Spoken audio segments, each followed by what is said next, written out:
In the name of Allah, the most gracious, ever merciful. Hello there. Hope you are doing well. Bismillah ar-Rahman ar-Rahim.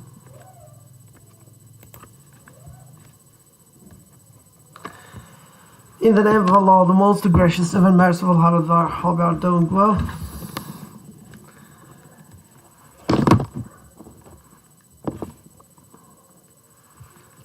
I'd like to say hello. Everything is okay? Please check. Please check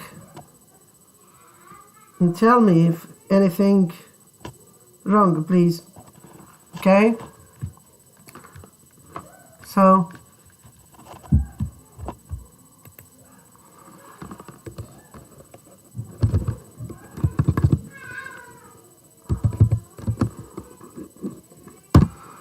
وعليكم السلام ورحمة الله وبركاته. ايه اخبار الصوت يا جماعة؟ الصوت كويس؟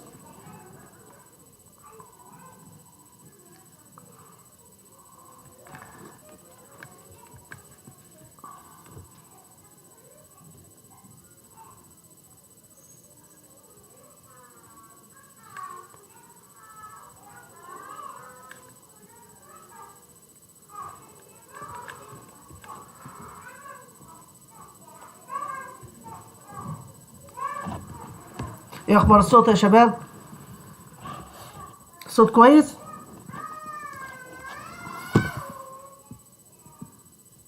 تمام والصورة واضحة كويسة؟ Okay, that's it. So let's start. Thank you very much. Okay, welcome. First of all, before starting our lecture today, which is supposed to be on checking the major points we discussed this semester in literary criticism, starting by the definitions of literary criticism. Why should we have varied definitions? And what are the major factors behind or to which we could attribute these definitions, multiplicity of definitions, as well as the changing role of literary critic, the principles of literary criticism, the qualifications of a good literary critic, and then checking the different types of literary criticism. And finally, we discussed the theory of literary criticism for two great scholars from ancient Greek, starting by Aristotle and Plato. So, before we start, do you have any question in any of these topics, please? Let's check if you have any question regarding these points, please. Okay, let's see these questions in the chat box. First of all, before going on, do you have any questions? Yeah, do you have any questions?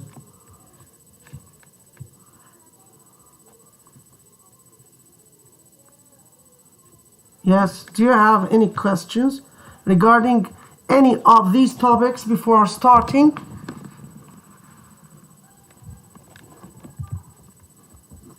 You can write in the check box, okay? Yes, you can write it in the chat if you have any questions regarding, before going to let you have something about the system of examination or examples of an exam. So you could go to check this type of questions that we are going to discuss, of course. So you'll have a number of questions regarding this exam, or the types of questions that might face you in the exam. Okay, so before going on this type of question, I asked you if you have any question regarding this these topics or these points of view. You can write it in the chat box, please. Okay?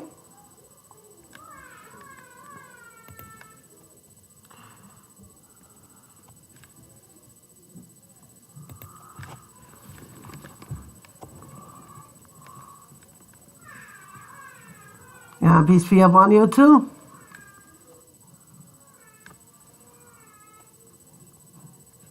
Types of criticism. Okay. So the question of Hussein, the types of literary criticism. Of course, you know that we have different types of literary criticism, starting by legislative and judicial type of criticism. What's most important about the different types of literary criticism, as I told you before, is to have what's the meaning of this type of literary criticism. So to start by defining this type of literary criticism, okay? So then, by whom this type of literary criticism is practiced? So this is second point of every type of literary criticism. First of all, to give a definition of that type of literary criticism, then to say by whom this type of literary criticism is practiced. Who are the major practitioner or the famous practitioner of this type of literary criticism. Then later we will say that if any criticisms against that type of literary criticism, if any defects in this type of literary criticism, we could say it. Okay?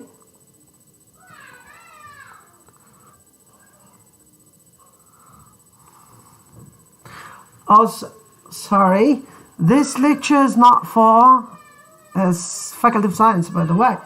المحاضرة دي مش لطلبة علوم. No. المحاضرة دي literary criticism.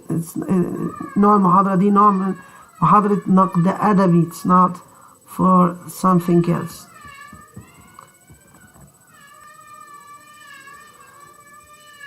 المحاضرة دي للنقد الأدبي. It's not for science. مش لطلبة كلية علوم. Thank you very much.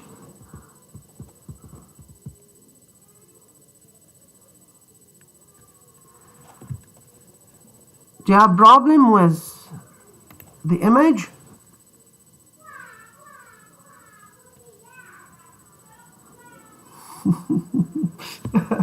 This lecture is supposed to be for literary criticism.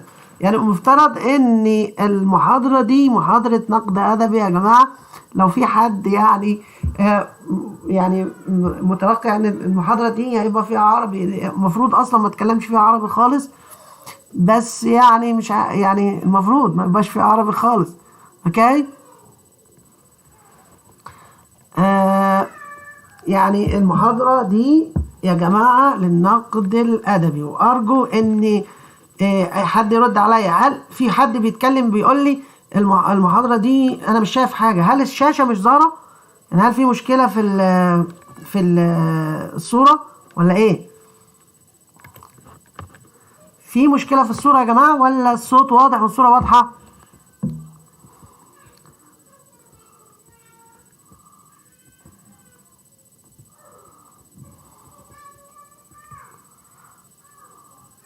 Yes, okay. حد يرد عليا لو سمحتوا في الشات بوكس. هل الصورة واضحة والصوت واضح ولا في مشاكل؟ عشان في حد كان بيقول ان انا مش شايف حاجة. انا مش اوكي.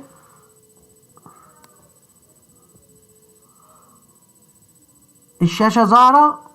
تمام، يعني كله كويس. طيب تمام خالص. اوكي.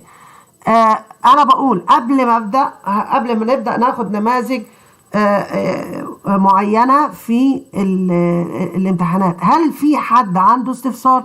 زي ما احنا كنا لسه بنتكلم بيقول لك ايه بالنسبة للتايبس اوف literary criticism هعمل ايه فيها يا دكتور؟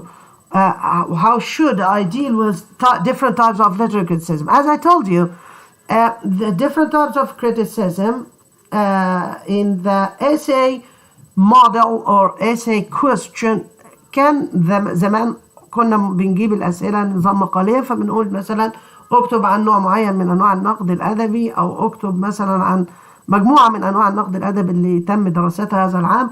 بس طبعا الكلام ده مع ال MCQ والموديل الجديد اللي هو المالتيبل تشويس questions طبعا بقى ايه محتاج شغل ايه يعني فهم أكتر من الحفظ. تمام يا جماعة؟ يعني الامتحان بيكون كالتالي، يعني بيبقى انت لازم you should first of all يعني لازم تكون فاهم what does this type of literary criticism mean، يعني ماذا يعني هذا النوع من انواع النقد الادبي. Secondly you should know that this literary criticism, by whom was this type of literary criticism practiced. طيب مين الناس اللي هم أهم الناس اللي هم كانوا بيطبقوا أو بيستخدموا هذا النوع من أنواع النقد الأدبي.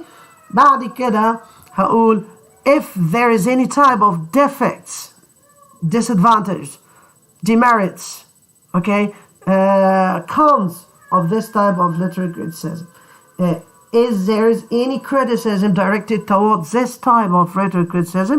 هل في نوع من أنواع النقد تم توجيهه لمثل هذا النوع من أنواع النقد الأدبي؟ يعني نفسه النقد الأدبي ده النوع ده هل تم الإشارة إليه بدرجة من النقد، يعني هل تم نقده أو انتقاده ولا لا؟ فدي أهم حاجة في different types of literary criticism. طبعا يعني أنا بقول أهو يا جماعة لو في حد عنده نقطة معينة من الأنواع من النقاط اللي احنا اتكلمنا فيها خلال الشرح السابق اللي احنا كنا تكلمنا عن أنواع النقد الأدبي، عن the nature of literary criticism معايا، وتكلمنا وقلنا إن literary criticism has varied definitions وكلام من ده من اللي انتوا عارفينه كله ده. اوكي، وقلنا ان why should we have all these varied definitions؟ ليه؟ طبعا احنا يعني كان عندنا these different types of definitions of literary criticism attributed to three major factors, and we discussed these three major factors. If you remember, the personal composition or personal organization, but two, because literary criticism is closely associated with the perception of poetry. Number three, because literary criticism is closely associated with the perception of every time theories. So the theories that sprang in every time in one way or another would have if it had its impact upon the literary theory and literary criticism. Then we have the changing role of literary criticism from the past to the present, and how each time has its vogue upon the nature of literary criticism. Then we discussed the three principles of literary criticism. Remember, symmetry, and we have idealization, and we have truth. Later, we discussed the qualifications of literary criticism, as I told you before.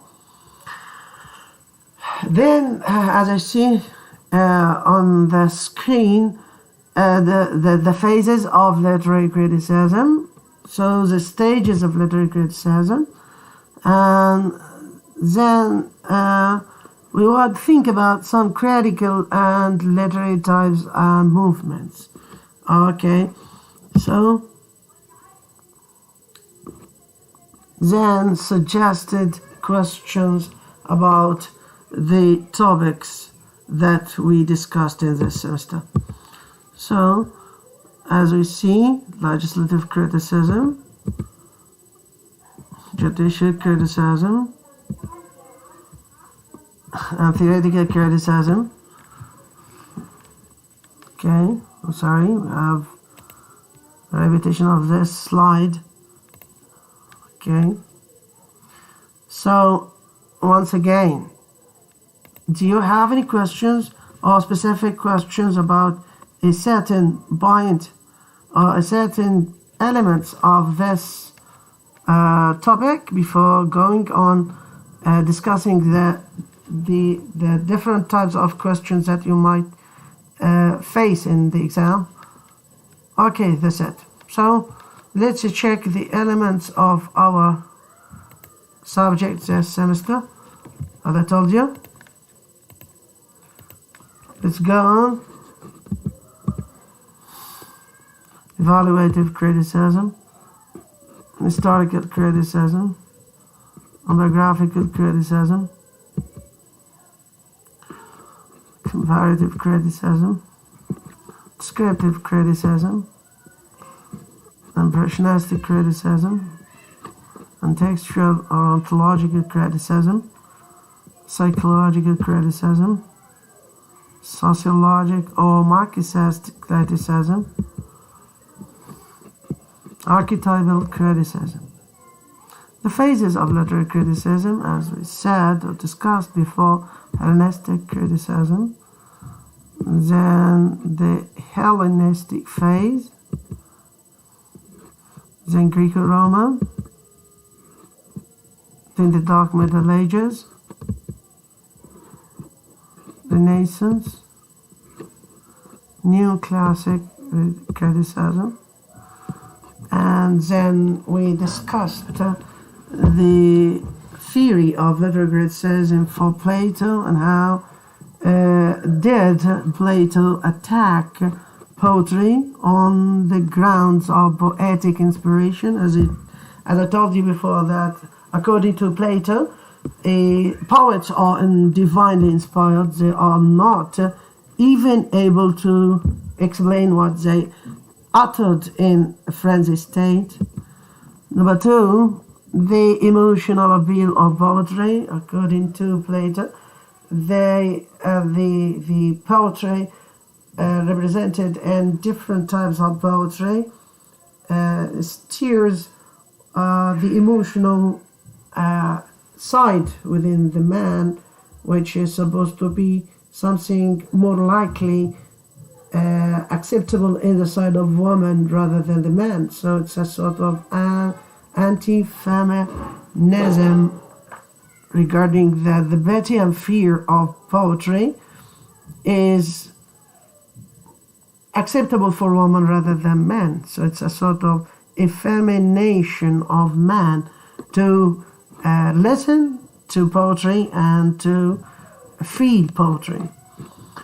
Of course, as you know, that the point of view of Aristotle, of Plato, was attributed to his pragmatic utilitarian attitude towards the composition of his utopia, of his republic. Once again, the last thing is that it's not moral character. I told you, Plato, according to Plato, poets still lies about the gods, and of course that would have its bad impact upon the people or the young generations, which is supposed to take gods as a good example for their life. And next we discussed the mimesis or imitation theory for Plato, as we told you. The painter or the poet or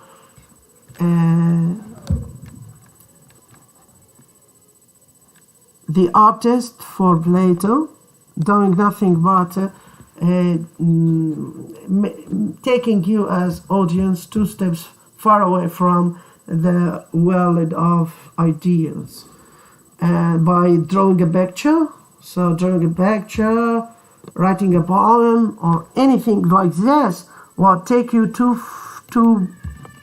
two steps far away from the truth, the world of truth. Okay, that's right. Then we have discussed what's a tragedy and what are its elements, tragedy. Then we said why tragedy is the most important form of dramatic poetry. What are its elements? The elements of tragedy, as we said, of course, characters, and culminated by the tragic hero, which should have these following features or characteristics of a tragic hero: godness, appropriateness, and likeness, as well as hamartia.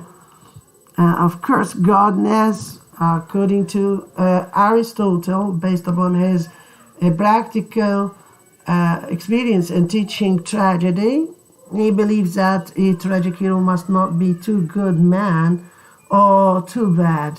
He must be good, but not too good. Why? Because that's the only case or the only state that good for creating or for forming the pity and fear emotion within the audience, which is supposed to be the point of importance for tragedy.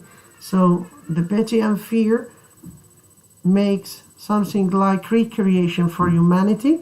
So it causes a sort of evacuation of the bad feeling within the audience.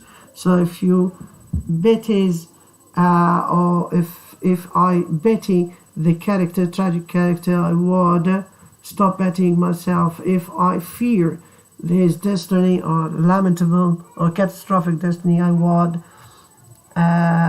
stop fearing my own disastrous situation or problems. By the same token, it should this tragic character should go according to the rules of appropriateness, as well as likeness. It should, a man like every one of us, and should have what's known as hamartia, which is the tragic flow. And the tragic flow is based upon something psychological within the character, inculcated within the character, or something external related to the misjudgment of a given situation or miscalculation of a given situation. Also, we discussed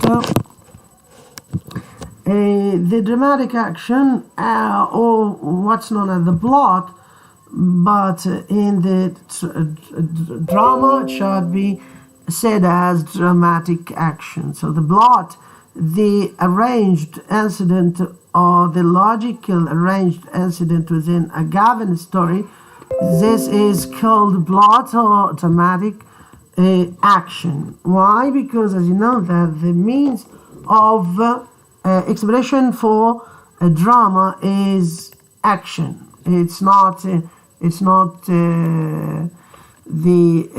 words or the sayings, as we said, but of course that plot or the dramatic action varied according to Aristotle into complex, which is supposed to have the three elements: the exposition, the complication, and the catastrophe, or the dynamo, or the resolution. The second type of plot or dramatic action is a simple one, which is supposed to have the exposition and resolution of the catastrophe without the development, without the complication. And the last one is the episodic, which is supposed to be of the exposition and the complication, but not the resolution or the catastrophe. The second element of tragedy, characters, and we saw how are these characters represented through what they said, what they thought, and so on. And of course, thought for Aristotle is an element of tragedy.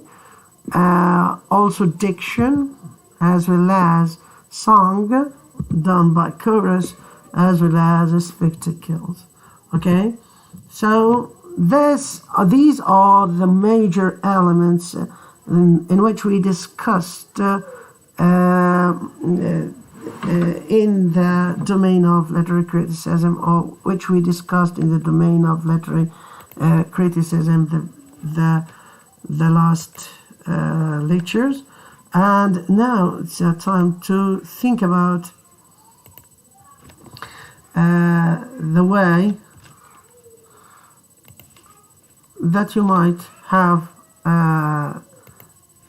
exams, or that you might face questions in this type of domains. So let's see the different types of questions that you might see in your exercises or discussion or exams on something like this. Okay, first of all, I'd like you to practice. So let's have the question, and then if you could answer it, please put this answer in the chat box. So let's guess what's the answer for these questions, please. Okay, so let me see if you know this answer. Okay, so the first question. So could you see the first question? The first question, as you see, the word criticism is divided from the Greek origin, which means, number A, sorry for that reversed arrangement, number A is supposed to be this. Number A, entertainment. Number B, judgment. Number C, enjoyment. Number D, amazement. So, how could it be? So let's see. Who know the answers? Could you write the answer in the checkbox, in the chat box, please? Could you write the answer in the chat box?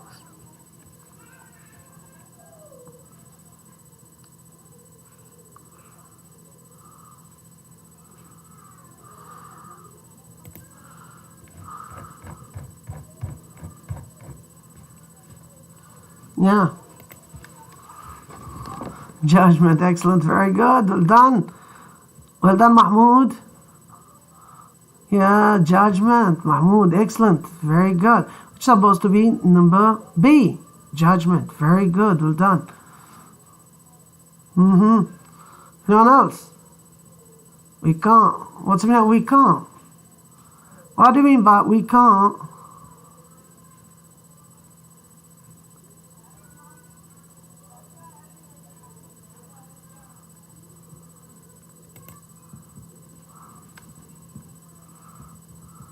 Yeah. We can't see? Yes, sir. Says we can't see. How? How could it be?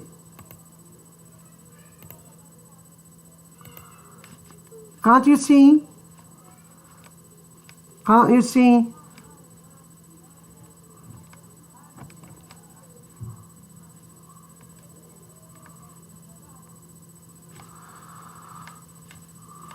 Oh yes, oh sorry. That's okay. I think it's okay now, okay? Is it okay now? Is it okay now? Yeah, as I said, so everything is okay now. Okay, let's have the first question read once again, please, okay? So the first question, as you see, the word criticism is derived from the Greek origin, which means space number 1 or number A, entertainment. Number B, judgment. Number C, enjoyment. Number D, amazement. Okay, so let's check which answer is the correct one. Please try to write in the box, in the chat box. Try to write it in the chat box, please. Okay?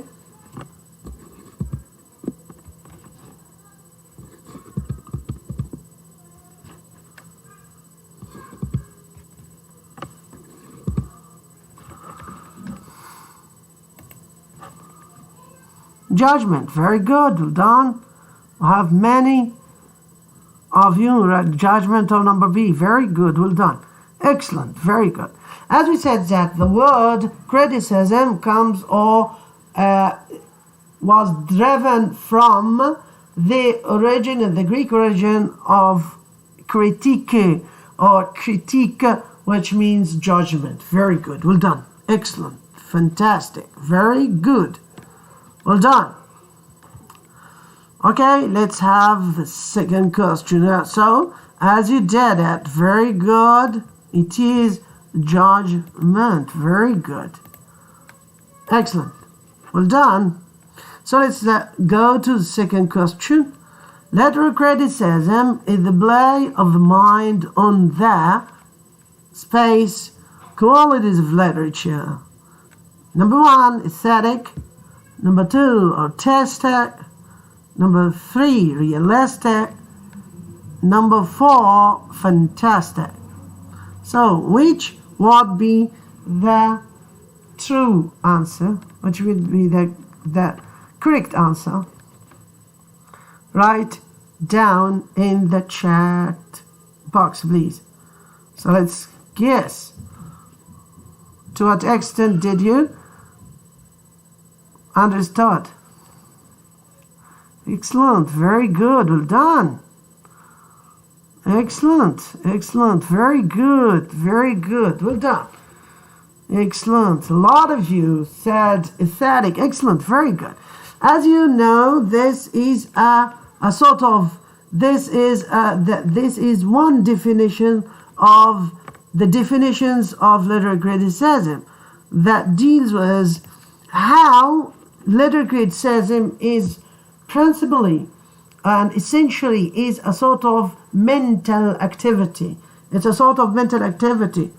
And that mental activity is focusing upon what's known as the aesthetic elements of the literature.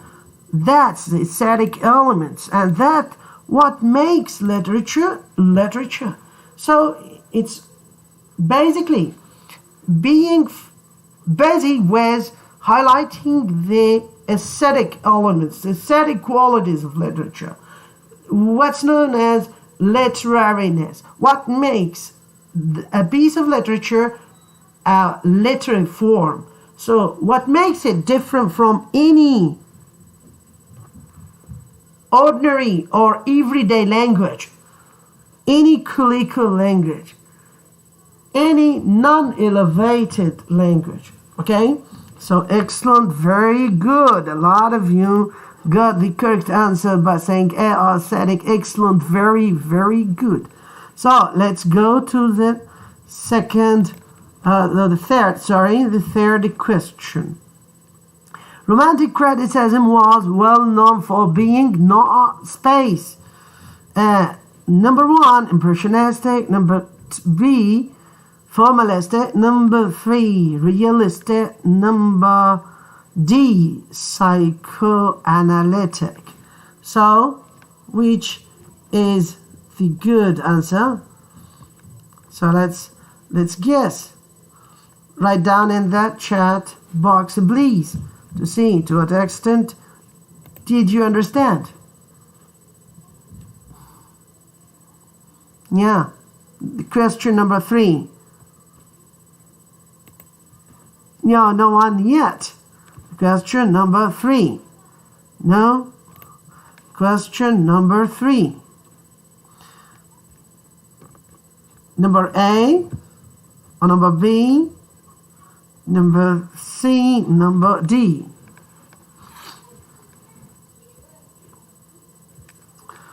Yeah. It is number. Yeah. C, A, D, A, C, A, C. C, A,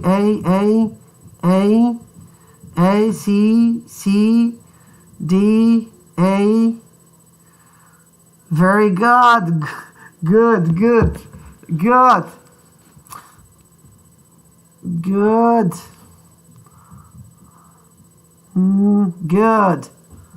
Good.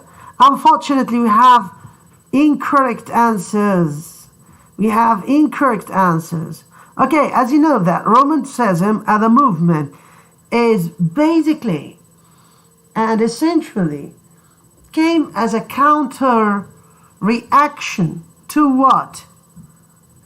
To the logic, to the scientific, to the realistic.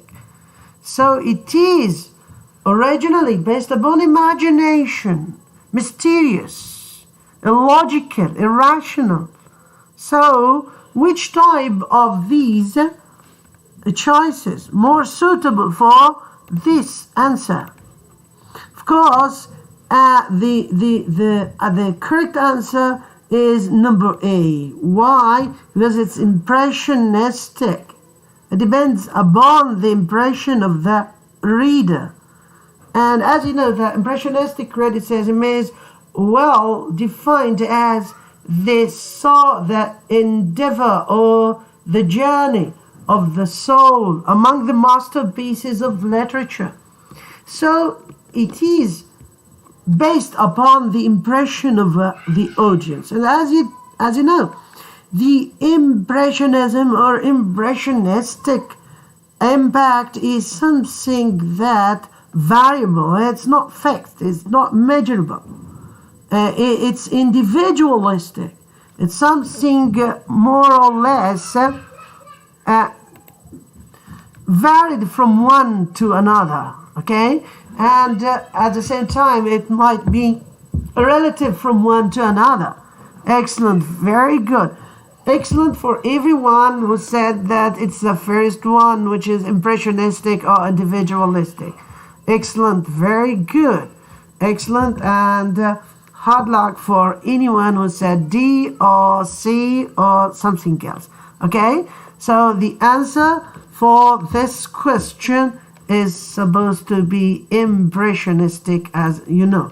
And as you know, romantic movement or romantic criticism is well known to be individualistic. It's well known to be impressionistic. Why? Because it is originally based upon the illogical, the mysterious, the imagination, the feeling, the emotion. It's not based upon the senses. It's not based upon, I mean, the scientific experience of senses. No, it's based upon the emotion, the feeling, the imagination, the mysterious, the illogic, the rational, the irrealistic. Okay? Thank you for your answer. Next question. Letter criticism definitions vary for major factors. 2 major factors, 4 major factors, 3 major factors, 5 major factors. Okay, let's have your answer in the chat box, please. So let's go and check your answer. As you know, we have already said that the definition of letter criticism varied. And there are a lot of definitions. As I mentioned for you in lectures, we gave about 15 or 16 definitions of letter criticism. And each one differs from the other. And we said that we have all these varied definitions because or attributed to certain factors. Okay? What are these major factors? Do you think that these major factors are 2 major factors, 4 major factors, or more? Yeah. Let's see. Let's see, please. How many major factors to which I could attribute all that varied definitions of literary criticism? Excellent. Very good. See. What do you mean by 5, Adam? Oh, no. 5, you mean 5 major factors? That's excellent. No. See. Okay, very good. Unfortunately, we have some wrong answers or incorrect answers, but we have many correct answers. Of course, the correct answer for this, we have just mentioned the 3 major factors to which I attribute that varied definitions of literary criticism. As we told you at the beginning of this lecture, we could attribute that varied definition of literary criticism for 3 major factors, actually. 3 major factors, okay? So, 3 major factors. Excellent, very good, well done. Excellent, good practice. Good practice, very good, well done. Excellent for everyone who said C, or 3 major factors. Excellent, very good. Let's see the next question. The next question, number 5, the chief function of literary criticism could be space, evaluation, interpretation, evaluation or elucidation or explanation. Number D, A, B, and C. So we have number 1, evaluation. Number A. Number B, interpretation. Number C, elucidation or explanation. Number D, A, B, and C. So let's have your answer in chat box, please, to see to what extent you knew the answer. Excellent. Number D, number 4, excellent. Number A and B, number D, C, D. Oh, yes. Anyone else? Good. Very good. C, D. C, A. D, C. You're asking me about whether it is correct to say D or not. Excellent. Very good. C, D, A, D, C, D. Good. Good practice. Good. D, A. Yes, that's very good to have a lot of D, actually, because the correct answer is yes. Very good. Yeah, very good. There's a lot of D here. Excellent. Very good. Well done.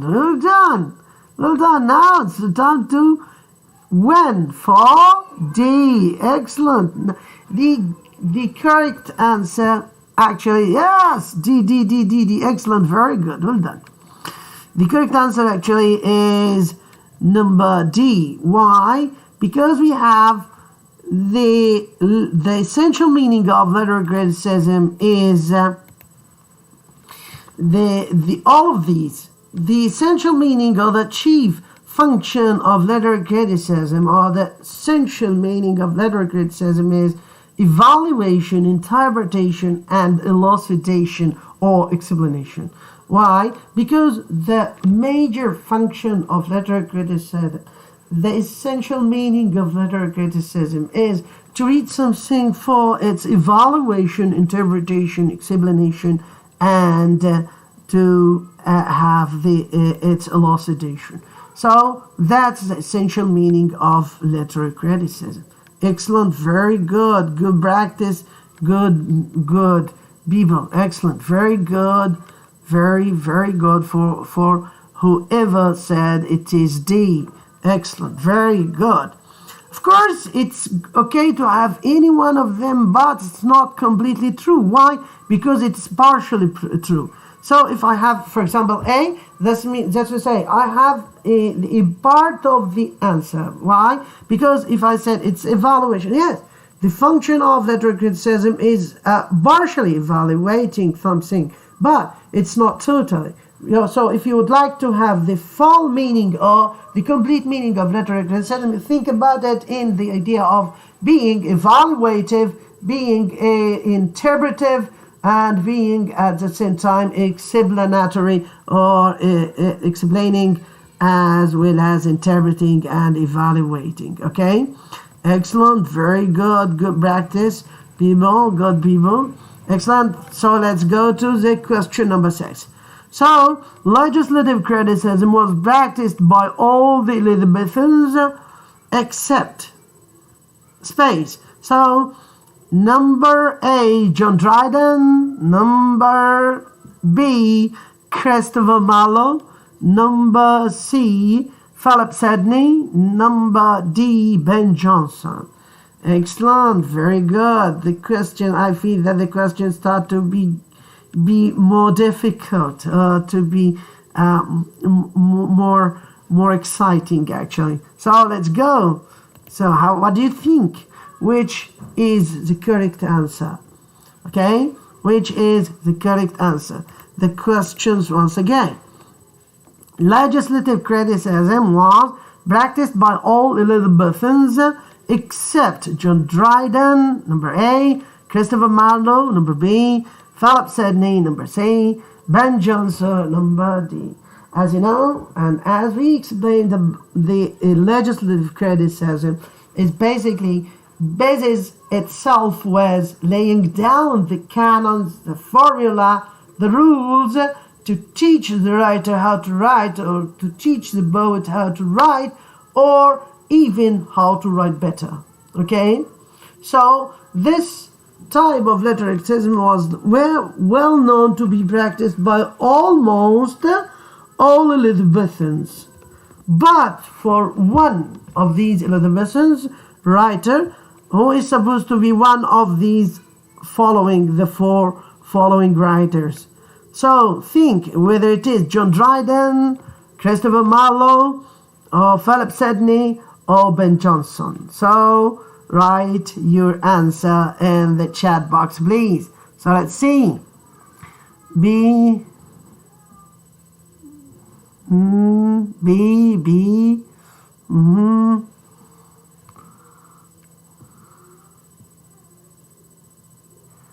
Excellent. ماشي. Okay, Taha. You are the first to say B. Excellent. B.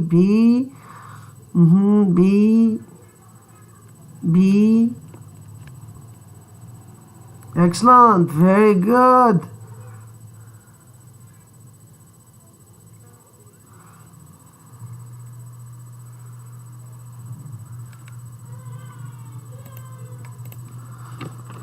Yeah. Good.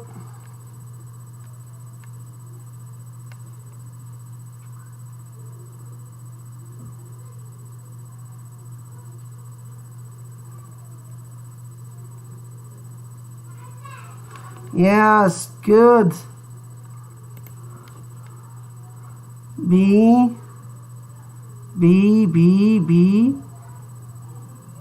Oh, a lot of B. A lot of B.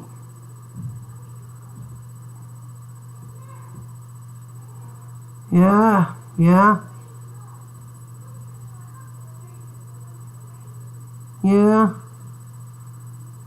Oh, a lot of B, actually. C. Good. B.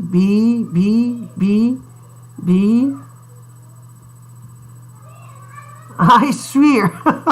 Good, Hussein. I swear C. Yes. Good. Okay, let's guess. Mu'min. Let's think about that mu'min before giving you easy come, easy go. So, try to think about that. Excellent, very good. B, C, C, B, B, A. Okay, C, C, B. Excellent. No one else? No one else? Hello? Good. Okay, that's right. So, actually, a lot of you said it's Christopher Marlowe B. Actually, Christopher Marlowe is incorrect answer. Yeah, the correct answer is Philip Sidney. Okay, it is Philip Sidney, who is the exceptional of that practiced that type of legislative criticism. Okay, so but for Philip Sidney, almost all Elizabethan practiced or Elizabethan writers practiced that type of literary criticism. Actually, very good. Well done. Very, very good. Let's think about the next question. Number 7, historical criticism. Historical criticism views literary works against its space, background, and how a writer's personality and the texture of his work are affected by it. So, this type of literary criticism is historical criticism.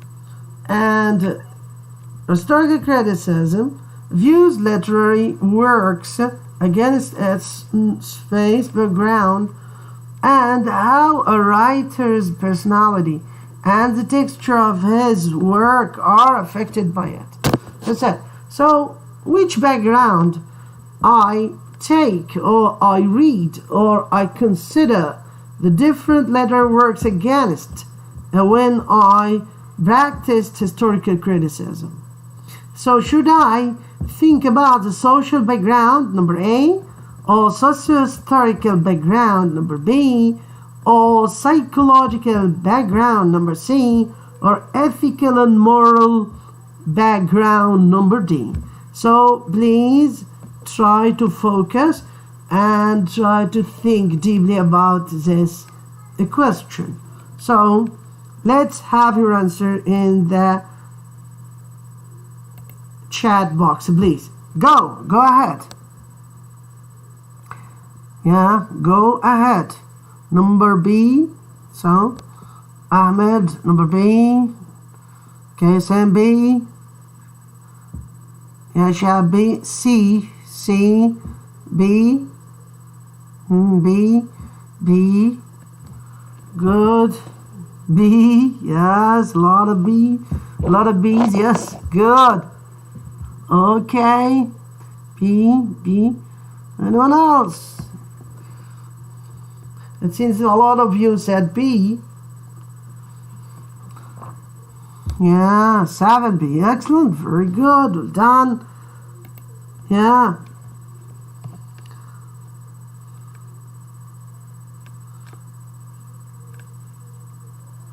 Yes, excellent, well done, go on. Very good, well done. Okay, for those who say number C or number A or number D. So the word social, what does it mean? The word social, what does it mean? This means I examine society or social context or social environment of a given literary work and how that affects the life and the works or the production of a given writer. Okay? And for those who say psychological, what does it mean to examine or to think about the psychology? Does it have something to say with historical criticism? Do you believe that? Do you believe it's okay to think about that regarding the historical or social background? Excellent, excellent, very good. B, excellent. C, A, excellent. No one else? So let's have a go. Let's guess the answer. The correct answer actually is number B. A lot of you said it's B. Excellent, very good. Very good for everyone. Why? Because actually, according to the historical criticism, I focusing my attention, I practiced my reading in the background of socio-historical background. They say I examined the spatial, from the space, the place, and the temporal context or environment of a literary work, and how that spatial or temporal affected a writer in one way or another. Okay, so excellent, very good. Socio-historical background. So historical criticism views literary work against a socio-historical background and how a writer's personality and texture of his work are affected by it. Excellent, very good. Question number 8. Plato views poets' space inspired as a point of weakness. Oh, yes. So we have number A, divinely. Number B, rationally. Number C, philosophically. Number D, objectively. So according to Plato, as you know, Plato believes that poets are inspired in a certain way. That certain way, I think that we have discussed it at the beginning of this lecture actually. So let's think about the good or the true or the correct answer in the chat box. Number B, number A, C, A, B. So you're asking me, Muhammad Reda, asking me whether it has be good or whether it is correct or not, actually. Let's wait and see. So he said B. Okay, let's wait and see. B, C, A, good. C, oh my God. Very good. A lot of C. That's good, a lot of C. Excellent. Yeah. A, D, C, A.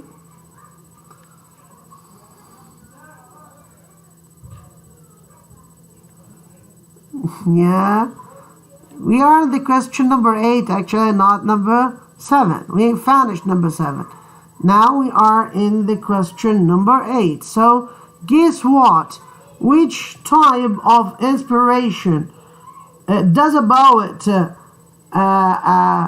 have, or is a poet affected by or influenced by, according to Plato? According to Plato, as you know, poetry or poets are influenced in a certain way. We said they are. Excellent. C, A, C, excellent. Another. Excellent. Good. C, B, C. Okay. Yeah, no one else? Excellent. Very good. Ego, number A. Good. Very good. So, let's think about the correct answer. Actually, as we said, the correct answer is number A, divinely inspired. Okay? And we explained how Plato viewed poets as divinely inspired. Why? They are unable to utter this poetry from within. So they have no ability to produce that poetry from within. So they are unable to interpret that poems or that poetry. And that's a good sign for their divinely inspired. So they inspired by gods. It might be muse, the muse god. It might be anything else, but they are divinely inspired. Just to say, they are given that words of poems by a para character power. So they are divinely inspired. They are given that poems by means of a higher power. They are not even able to interpret it, and that's a good sign for their inability to interpret this. And this means that they are not able to create it themselves to fully understand it. Okay, so that's why we said they are divinely inspired as a point of weakness, of course. So divinely inspired, as you say, they did not, or they do not make use of their mental power. They do not make use of their brain, their mind to produce that. And as you know, for Plato, it's the mind which is supposed to be the method for realizing the truth. So they are producing poetry in forensic state. What's I mean a forensic state? That's it's something could be called in Arabic في حالة هياج عصبي ينتج الشعر, but he is unable to even to interpret what he just said. Okay? Sorry. Question number 9. Episodic plot for tragedy, according to Aristotle, has no space. Very good. A lot of these points, actually, I have just discussed it at the beginning of this lecture. I'm so sorry. So let's go to the question number 9 and see your answer in the chat box, please. Go ahead. Which answer is supposed to be the correct answer? Which one? Yes, which one?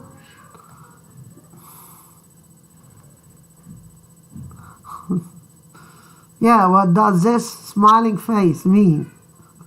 What does this smiling face mean?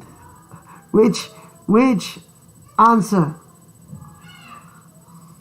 C, D, D, D, C, C, D, D, D, D, D, A, D, D, D, D, C, D, D, D, D, C, D. So all of which are about C, D. Yeah, D, C, excellent, very good. D, D, C, D, K, Lotta. Excellent, very good. بإذن D. Yes, inshallah. Inshallah. Good.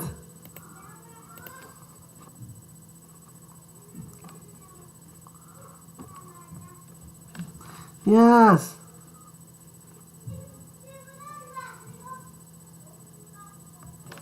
Yes. Good. Good darling. Good darling, actually, very good. Done. D, C, D. It seems that a bit difficult for you because we have varied different answers. So many said D, lots said C, and other disappointed faces. Excellent. D, C, D, B, O. Almost all the answers are mentioned here. Actually, okay.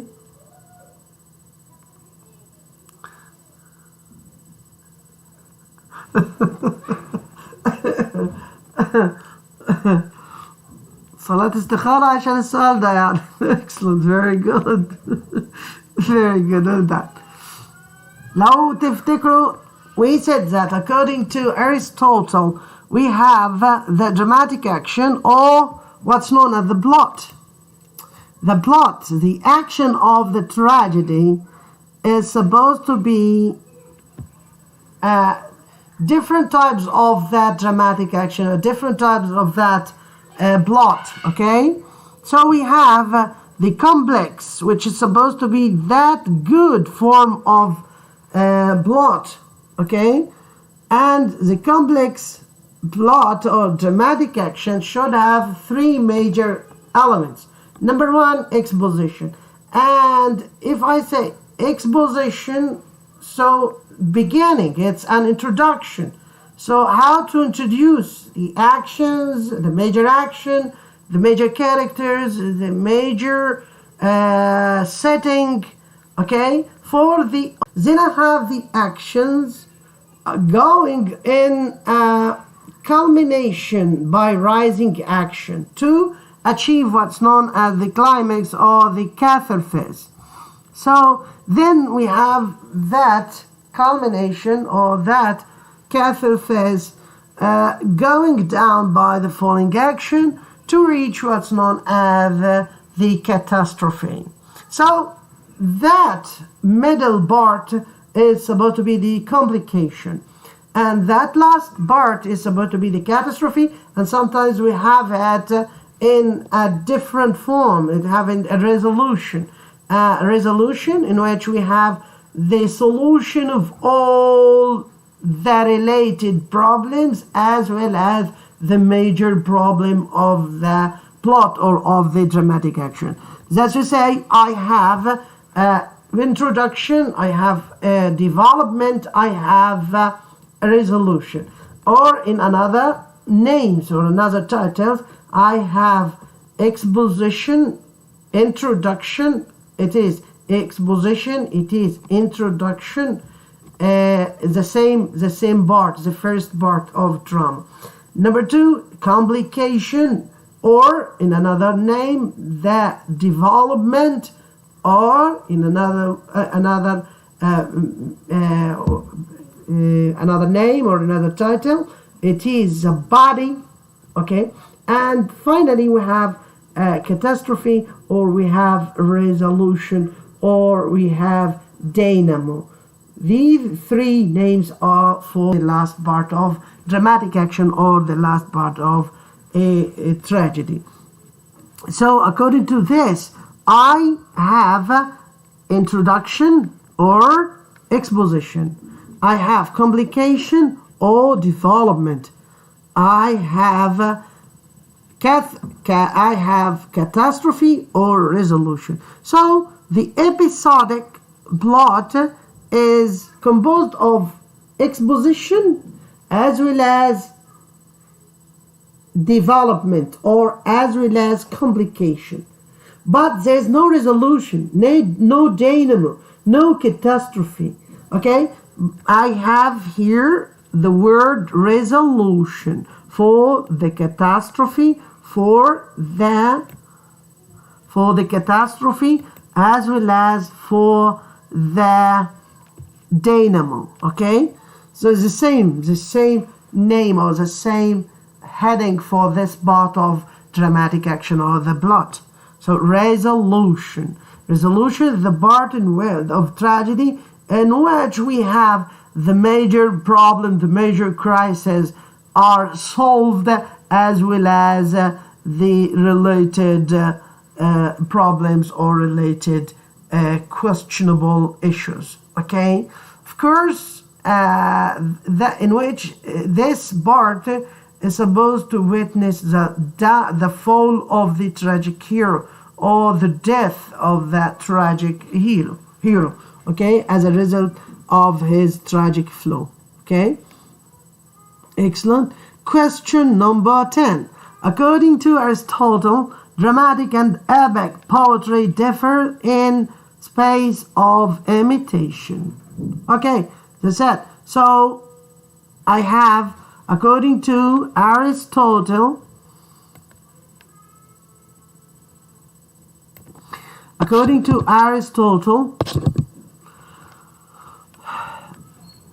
dramatic and epic poetry differ in space of imitation.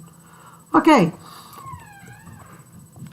as you know, we have different forms of imitation. As we said, when Aristotle responded to the point of view of his teacher or Plato, when he attacked poets according to the mimesis theory or the imitation theory, he said that imitation takes audience 2 steps far away from the world of truth.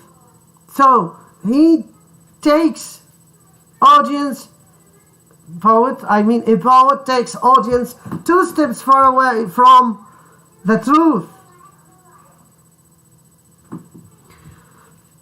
Why? Because he actually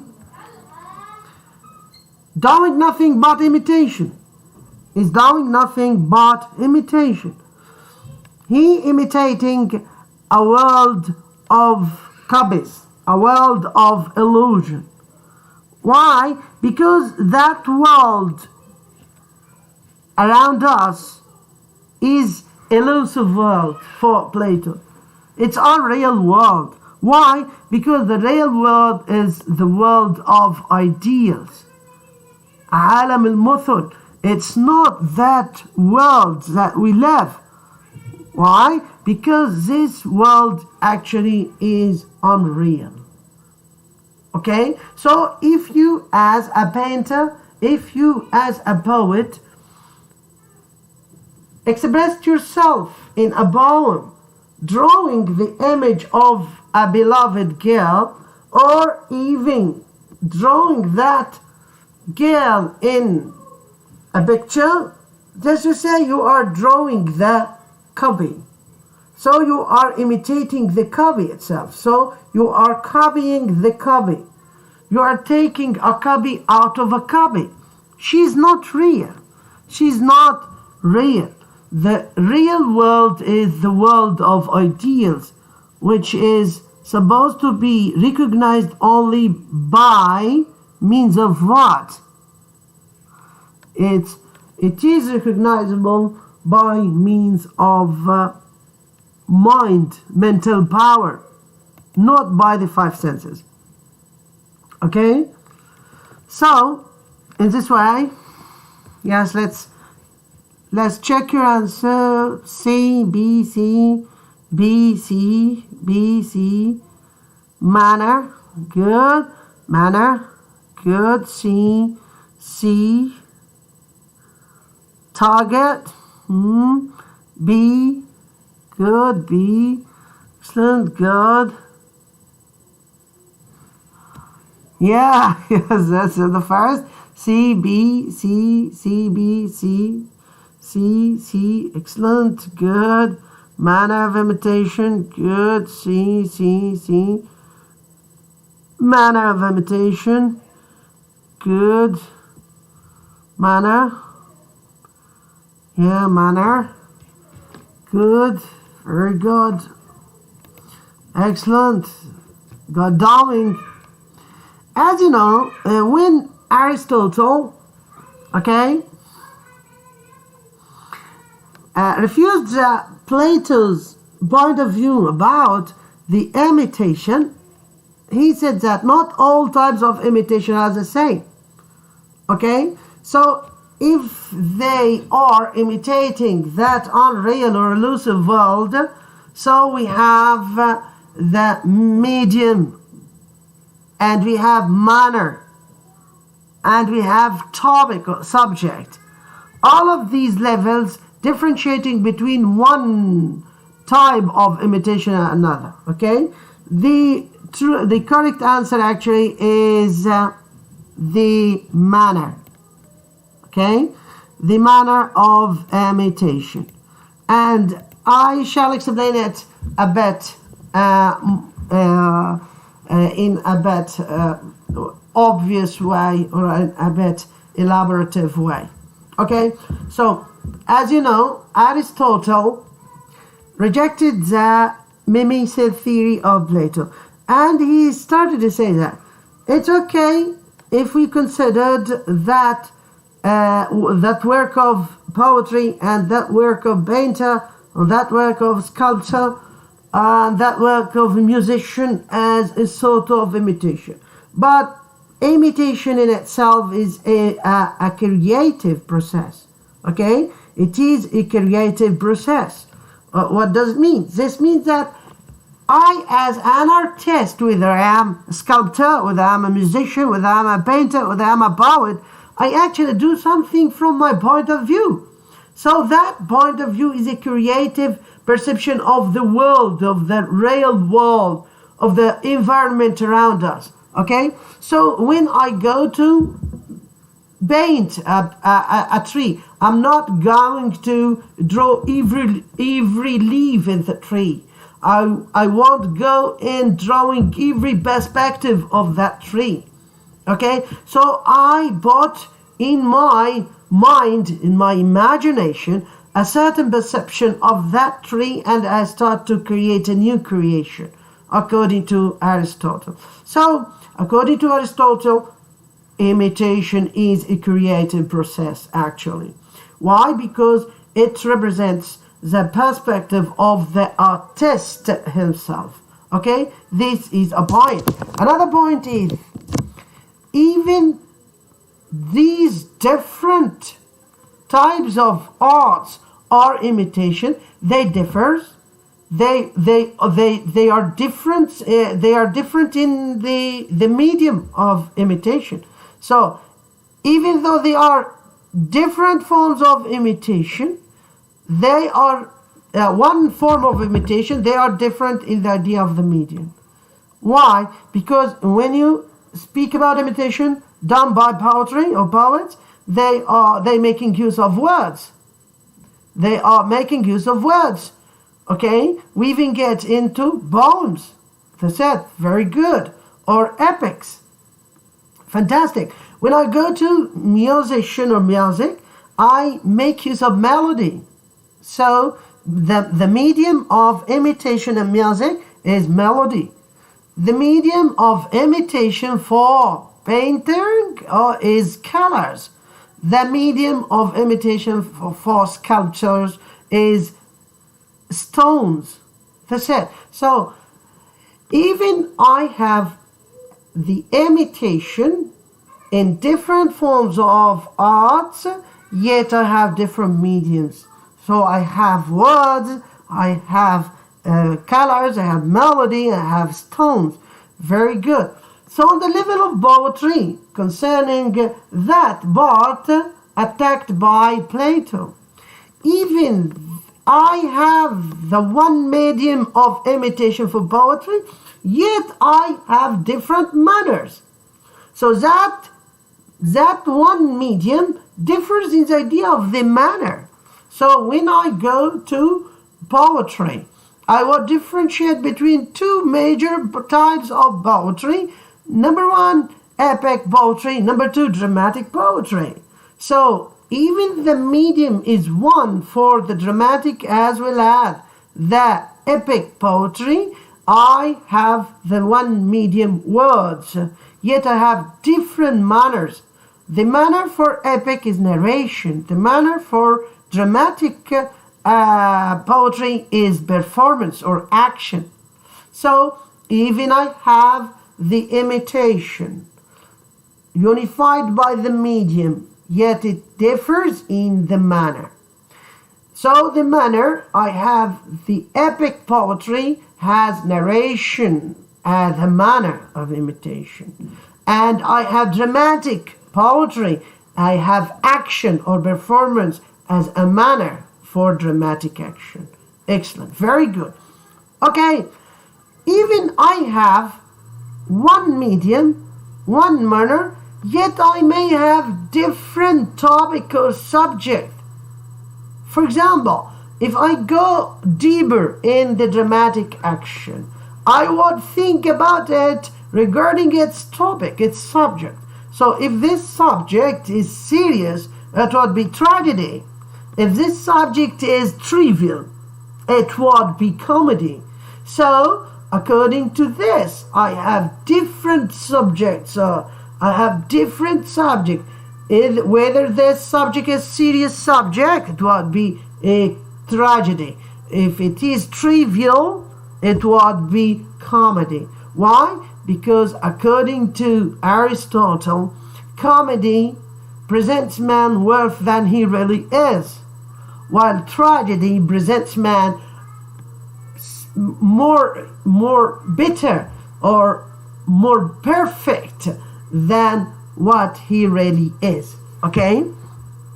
That's to say, this would give us the explanation of this point. So I choose that number C, manner, according to Aristotle, differentiating between the different imitation manner between epic and dramatic poetry.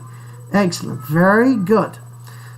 The next questions would be of a different type. So this type of question would be whether this statement is true or false. So I'll say whether this sentence is true or false. So number one, Aristotle considers imitation essentially for human beings, and all types of imitation are the same. Good, very good. So, do you think this sentence is true or false? So, let's think about it, please.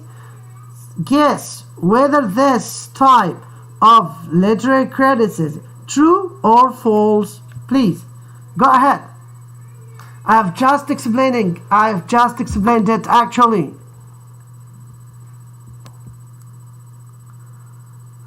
وجزاكم خيرا. It's my duty to do so. Thank you very much. I'm so pleased of you.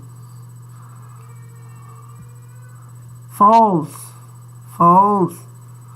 False, not false. Excellent. False. False. False. Good. False. False. False. Excellent. Excellent. Good people. Excellent. Very good. Excellent. Excellent. False. False. Excellent. No one would say true? Yes. Excellent. El-Garhi. True? No. Yeah. False. False. Excellent. Very good. Very good. If you listened carefully to my explanation, I have just explained it now that not all, even we have a mechanism of imitation, yet not all types of imitation are the same. I have just mentioned it in my explanation for the previous point. Excellent. Very good. Well done. Not Ali. It's not true, Ali. It's not true. Actually, it's false. Not Gami. It's not true. It's false. Excellent. Very good. What's the meaning of not same? What do you mean by not same? What do you mean by not same, Hussein? What's the meaning of not same? Oh, yeah. You mean not all the different types of imitation are the same? Yes, that's it. Very good. Well done. Actually.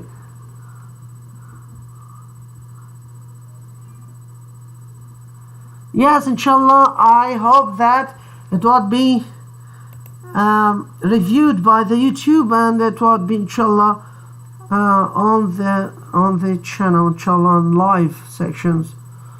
Excellent. Very good. False. Very, very good. Well done. Actually, this is false.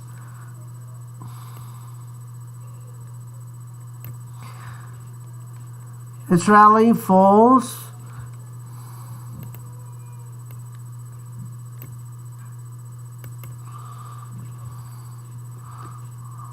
How do I get the word false? Let's copy it to that. Yes, okay. And this way I could say false. Excellent, very good.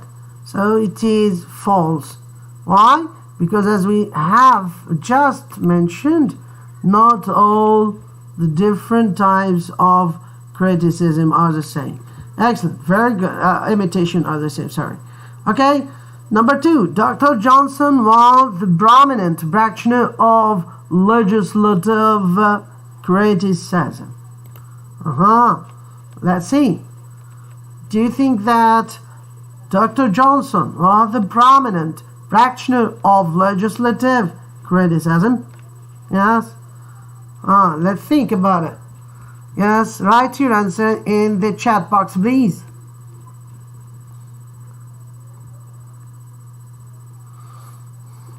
Go.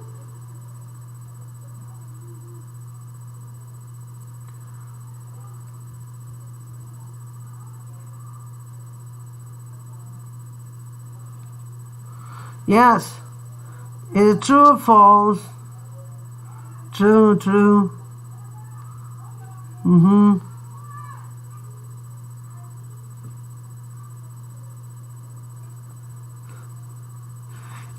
Yes, it's okay. So instead of having the public transportation and going to the yes, to the lecture, keep you at home. A lot of people say true. Good. None else. Good, good, true. No need to repeat T because it's false actually. Hello. Good, good, true. Good. True.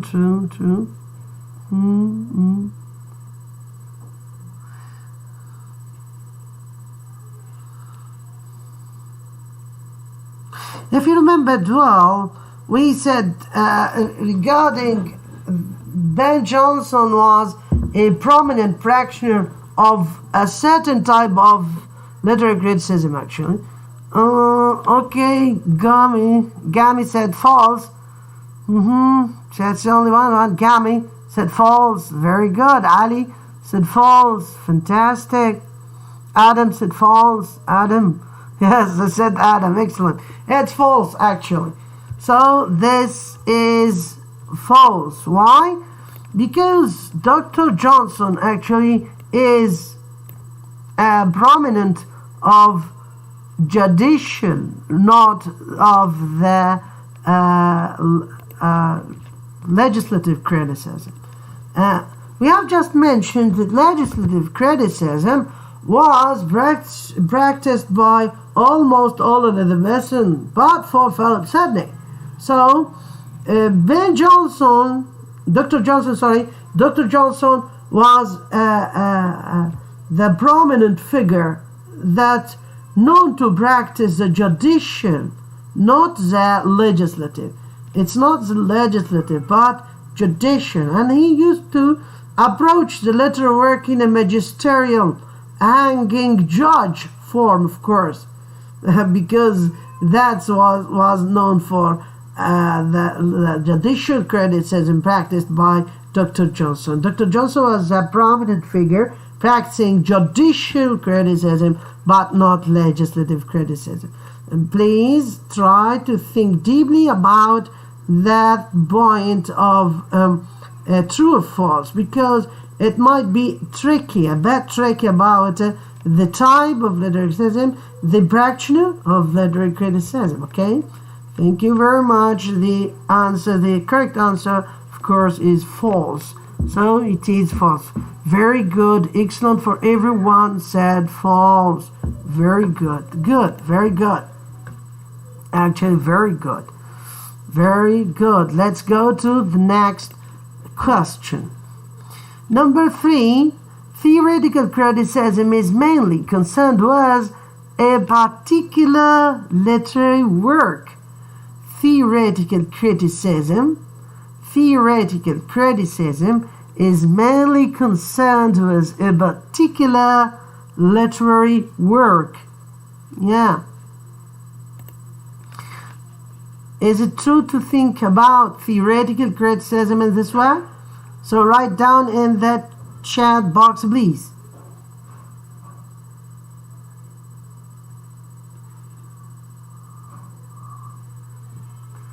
False, false, true, true, false, true, true, true, true, true. If you think about the function or the purpose of theoretical criticism, you would know whether this statement is correct or incorrect, whether it is true or false. So theoretical criticism, what's the purpose? What's the function of theoretical criticism? Yeah, good. True, true, true, true, true. Not on particular. Excellent. Very good. False, true, true, true, true, false, true, true, true, true. False. Yes, false, Abdullah. Good. Very good, Abdullah. Excellent.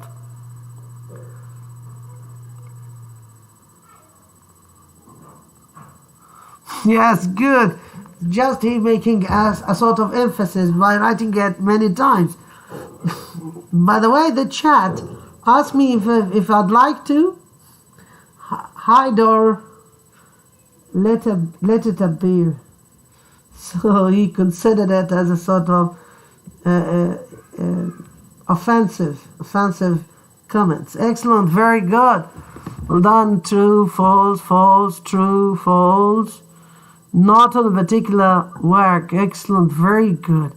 Actually, literary criticism, theoretical criticism, is not concerned with a specific literary work. So reading a literary work, according to the theoretical criticism, I'm mainly concerned with the creation process, the genius creation of a piece of literature. And by means of this, I could put certain rules, I could put certain features to create a theory. And that's what makes it as let it be named as a theoretical criticism. When I think about theoretical criticism, I don't think about a literary work in particular. I'm mainly concerned with the process of creation. The process of creation. What makes the literature as a new creation, as an artistic creation. Number 4. Let's go to the next exercise. The question number 4.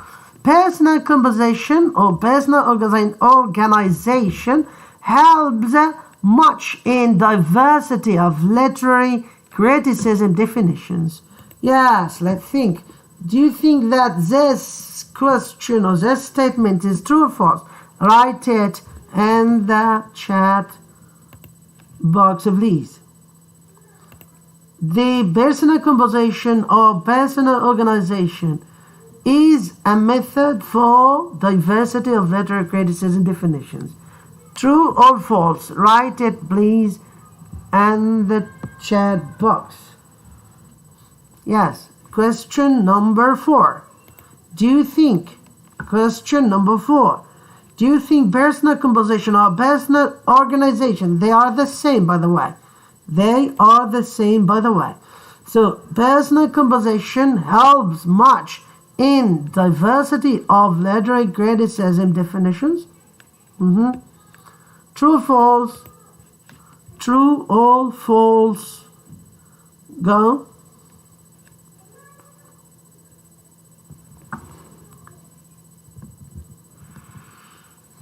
Yeah. True or false? Yeah, true, true, true, true. What do you mean by this apostrophe or this period? True, true. True, yes, true. In Arabic, excellent, very good, well done, true. Yeah, true, fantastic, very good sign. True, true, true, excellent. It seems that all of you think that it is true. Excellent, fantastic, well done, very good. Excellent, very good, well done. Actually, personal composition or personal organization is the first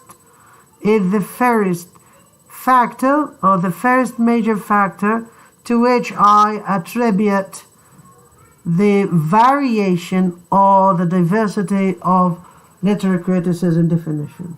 Actually, very good, everyone. Very good. Excellent, excellent. Very good, everyone. So this is a true. This is a true, actually. Very good. Well done.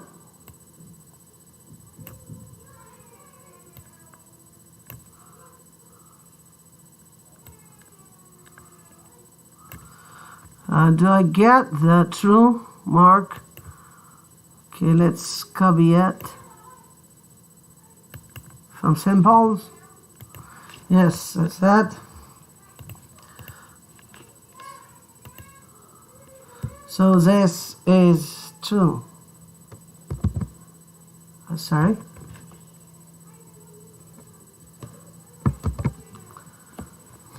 Seems.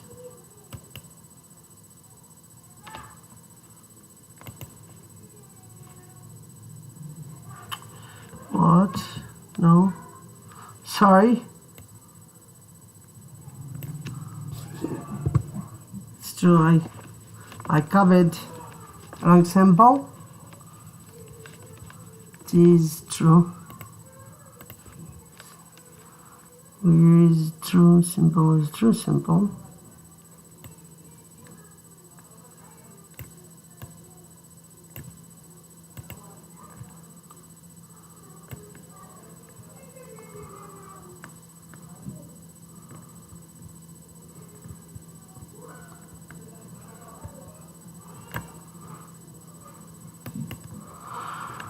Yeah, so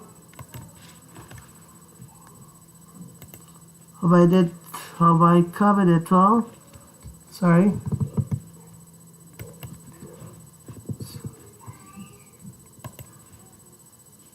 Oh my God.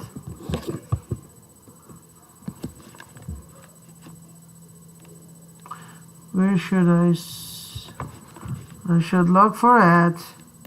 Sorry, I'm so sorry.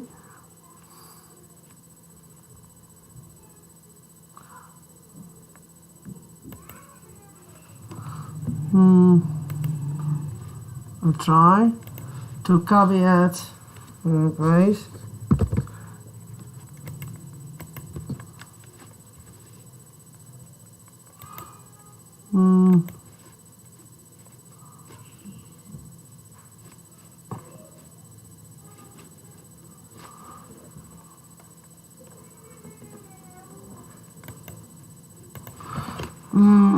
Sorry, I shall see queries. Where should I find that symbol of true or false? Where should I them? Okay, could you tell me? Could I have one of these? Okay. Unfortunately, I couldn't. Okay, that's it. So, let's have a symbol. Let's have another symbol for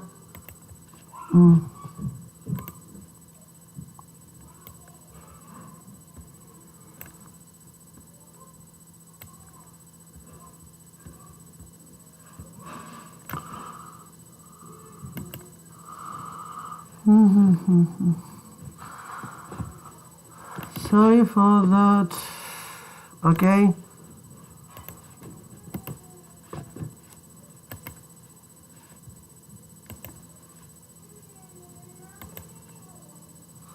I don't know, should I have... Okay.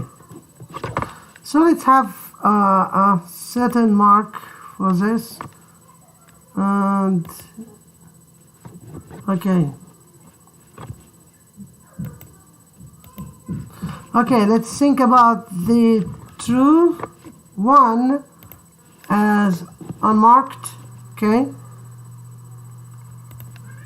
So we should consider this as a true. Okay, we said T. Sorry for being unable to consider,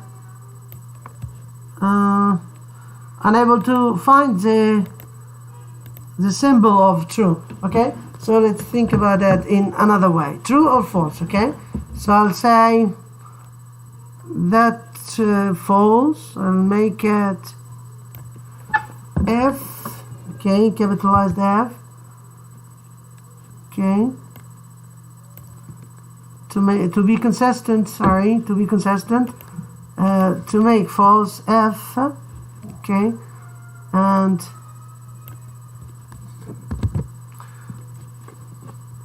replace it for X. Okay, replace it for X. Excellent, very good. So F for false and T for true. Excellent.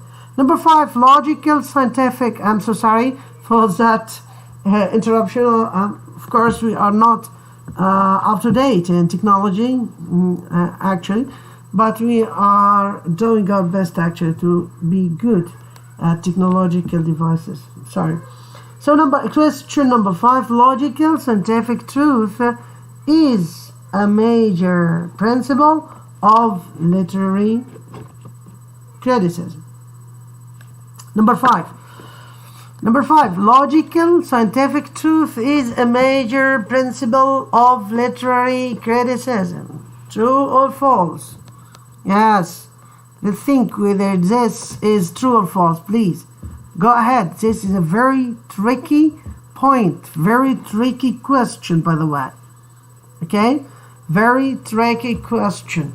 So, go. Yeah.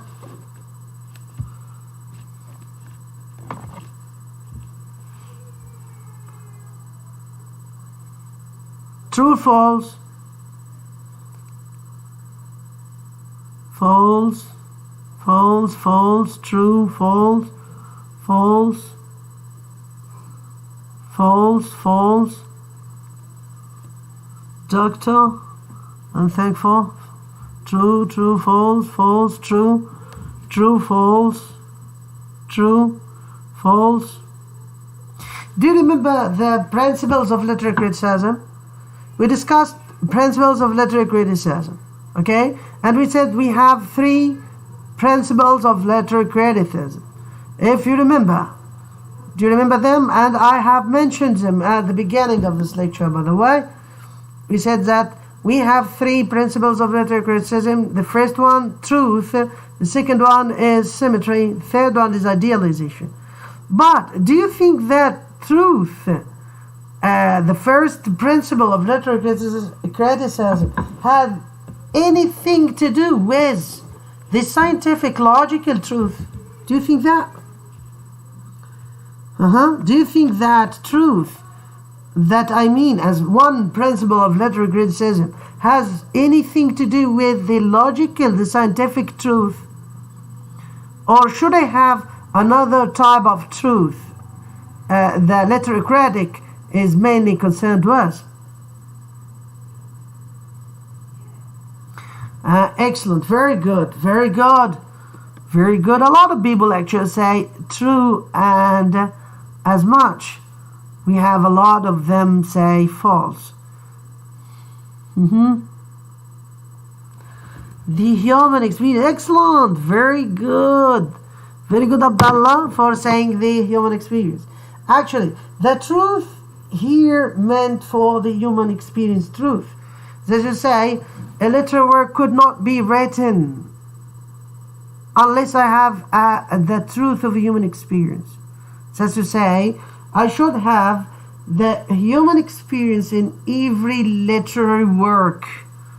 It has nothing to do with scientific or logic experience. That's to say, I couldn't have any given literary work about something superstitious, 100% superstitious. It's inconceivable for a human being. Okay, so people could not imagine it. Okay, so even I have a scientific fiction piece of literature, that scientific fiction reflects in one way or one angle the human experience in the way of love, the way of hatred, the way of revenge, the way of clash. Okay, all of these are human experiences actually. So even I speak about scientific fiction, about some creatures, imaginative creatures, yet I, at the same time, I have that creatures touched by human experience. Okay, so that truth actually has nothing to do with logic, has nothing to do with scientific truth, but the truth of a human experience. Okay, so the answer, the good answer for this is it is false. Actually, it's not true. It is false. Okay, so this is false. Question number 6. Question number 6. Imaginative sympathy means that a critic assumes the role of the tragic hero of a specific literary work. Okay? Imaginative sympathy means that a critic assumes the role of the tragic hero of a specific literary work. Okay, let's think about it. Do you think this is true or false? If you remember this point, we dealt with it in the qualification of a good critic. Okay, we dealt with that point in the idea of the qualification of a good critic. So we said that finally number 6 of these qualifications, the literary critic should have what's known as imaginative sympathy.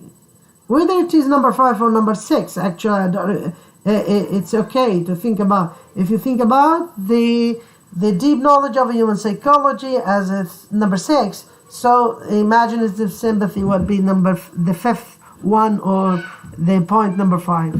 It's okay, but thinking about this point, to have imaginative sympathy with the tragic hero of the work, a literary work, or imaginative sympathy with the writer, the author himself.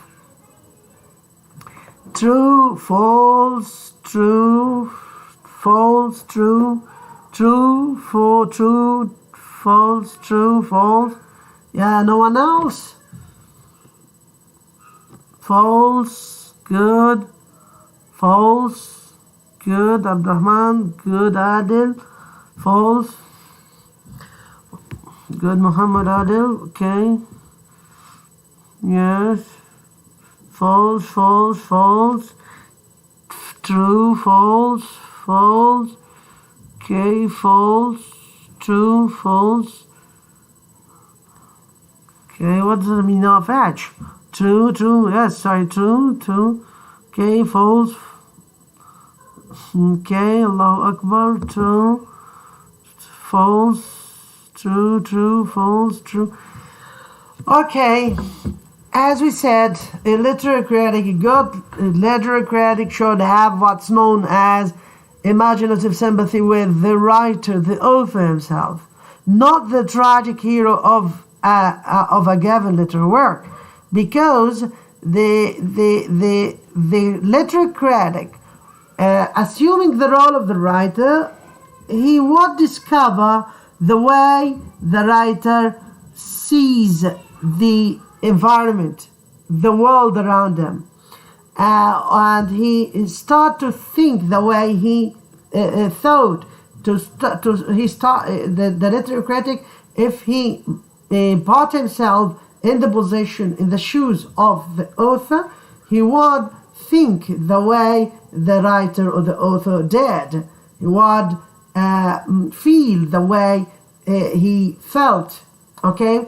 And in this way, he would fully understand the purpose, the message, the morale behind the literary work done in this way and in this manner, okay?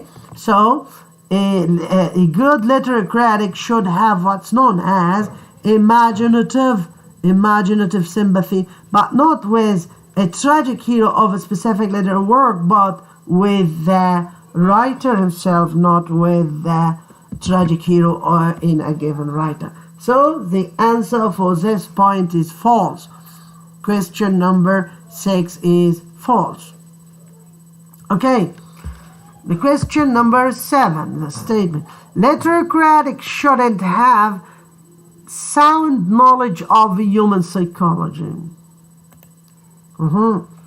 Literary criticism shouldn't have sound knowledge of human psychology. So, this statement, okay,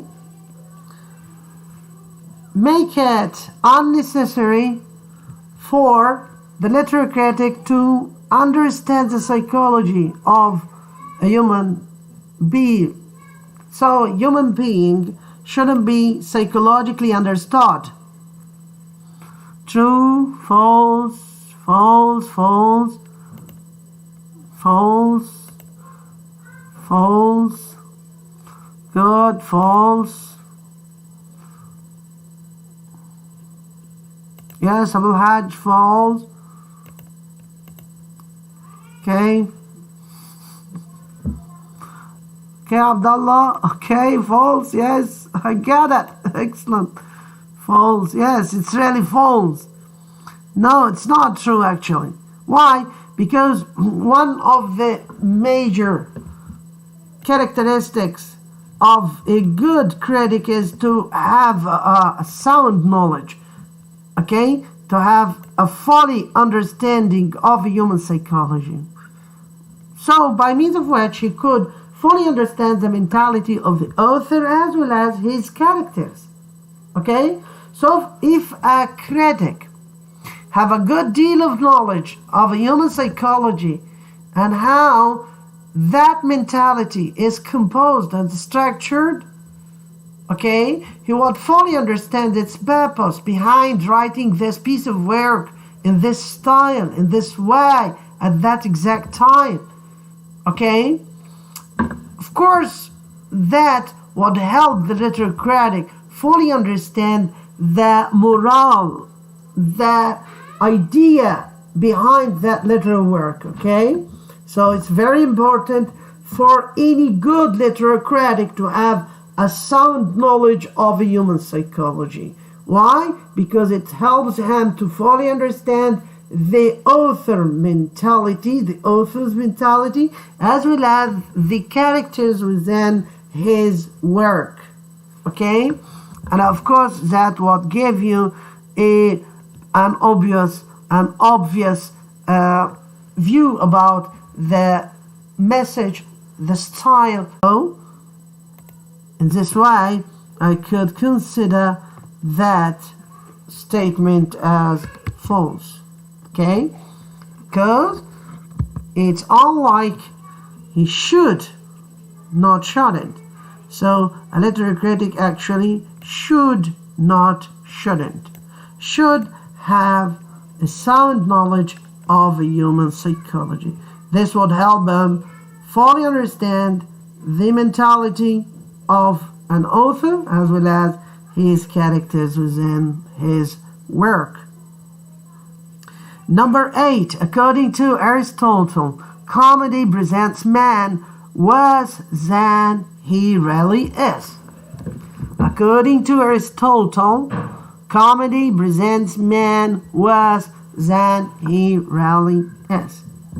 Okay, I have just mentioned it when I differentiated between the different types of imitation according to Aristotle, by the way. So let's see your answer. Do you think that according to Aristotle this statement is true or false? True or false? According to Aristotle, comedy presents man worse than he really is. Okay, so do you think comedy presents man worse than he really is? False, false, true, false, true, true, yes, good.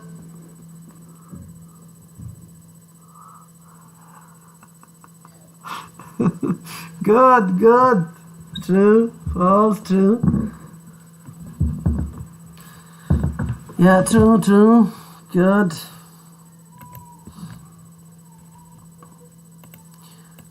We are about to finish, by the way. We are about to finish.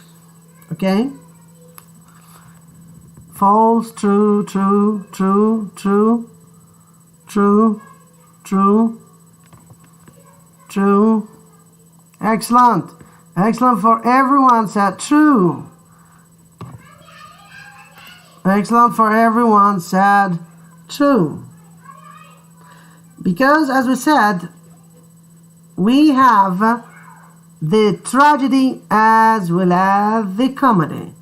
And we said that both of them presents man, yet tragedy presents him better than he really is, and comedy presents man worse than he really is. Okay? We said both of tragedy and comedy presents man by means of imitation, and that imitation by means of word medium and dramatic action manner, and tragedy or comedy subject. Okay? Yet according to Aristotle, tragedy represents man worse than he really is, and comedy presents man worse than he really is, and tragedy presents man better than he really is. Okay? Very good. So this statement is supposed to be true. Okay? This statement is true. So according to Aristotle, comedy presents man worse than he really is. True. This is true. Good. Next question. Poets, according to Plato, are unable to explain what uttered the frenzied state. Excellent. Very good. We have just mentioned this point about 10 minutes ago, actually. So let's guess. True or false? Yes, exercise number 8.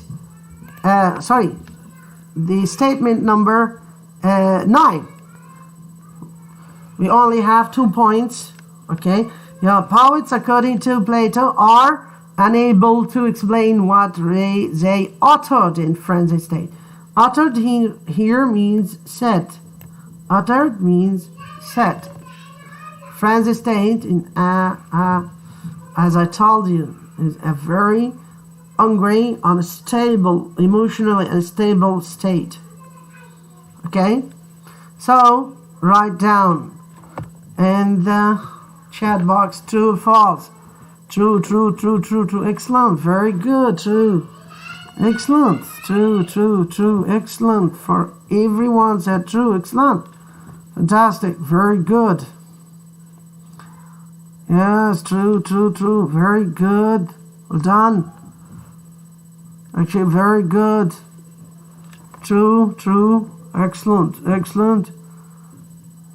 Yes, true, true. Yes, yes, yes. It seems that's very easy for you. No one said false till now. Excellent, very good. Actually, it is true. It is true. Yes, very good. Well done. Yes, it is true, actually. Very good. Well done. So the answer for this statement is true. The last statement, according to Aristotle, simple plot has no complication or development. Okay? So, guess what?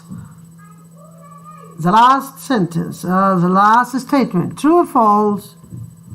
We have, as I told you, we have three different types of dramatic action or plot. We have simple, we have complex, we have episodic. Okay? True or false? True, false, true, true, true, true. False, false, false. False. True, false, false, true, false, false. Yeah. False, true, false, false. If you remember, I said we have three types of dramatic action, or we have three types of plot. We have the complex one, which is supposed to be the most favorable by Aristotle. It's favorable for Aristotle to have that plot or that dramatic action complex and in certain magnitude. Okay, complex and in certain magnitude. Then it says it's not too long, it's not too short.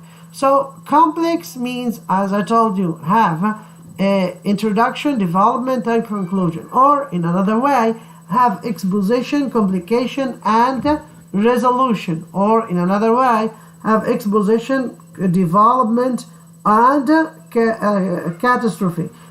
So these are the elements of the complex dramatic action, or the complex plot.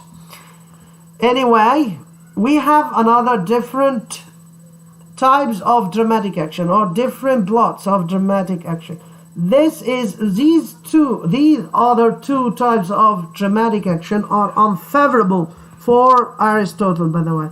The episodic one, which missed the last part of dramatic action, it missed the resolution and the catastrophe and the dynamo. When we have the last part is missed, this is episodic. When we have the middle part missed, we have the symbol. So we have exposition and resolution. We have introduction and dynamo. We have introduction and catastrophe. So if we have this structure, this is a symbol. This is to say we haven't complication, we haven't development. Okay? And this what's known as the symbol type of Aristotle, the symbol type of dramatic action or plot according to Aristotle. So once again we read this statement, number 10. According to Aristotle, symbol plot has no complication or development. Yes, this is true. This is true. Another type of question, by the way, we might have another type of question. You are supposed to write 2 paragraphs. Okay, you are supposed to write 2 paragraphs on one on 3 or 2 sub points in the literary criticism. Like, for example, write 2 paragraphs on symmetry or on truth, okay, for example. Or you might have descriptive criticism. You have a question saying that write about a certain type of literary criticism, descriptive criticism, theoretical criticism, impressionistic criticism, judicial criticism, and so on. So in these 2 points, number 1 or 2, you might ask to have points like these, and you are supposed to write only 2 paragraphs on each one of them. Okay, this is a short essay question. So this style is a short essay question. You have a short essay question style in which you are supposed to have a sort of a short answer in 2 paragraphs. Okay, the long essay question in which you can write more than 2 paragraphs, of course, maybe 5, maybe 6 paragraphs, like this question, write on the qualifications of a good critic.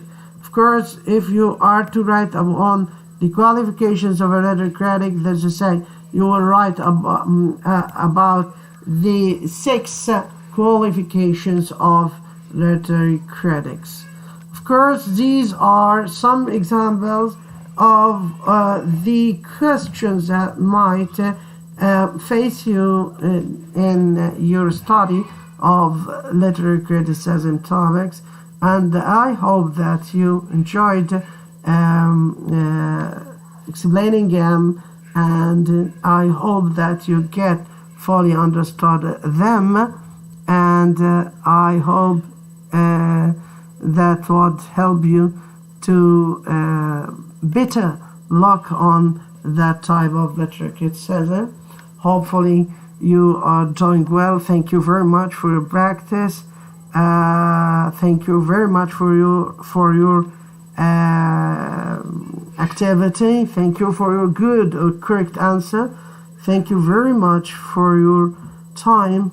I hope you enjoyed it, and hope I could see you, inshallah, in another academic lecture soon. So I wish you enjoyed this time as I did, and thank you very much. Do you have any question? If you have any question, tell me in the chat box, please, before we are about to finish. If you have any question, I hope you enjoyed this lecture. Hopefully see you soon again in another academic lecture. Thank you very much, and goodbye.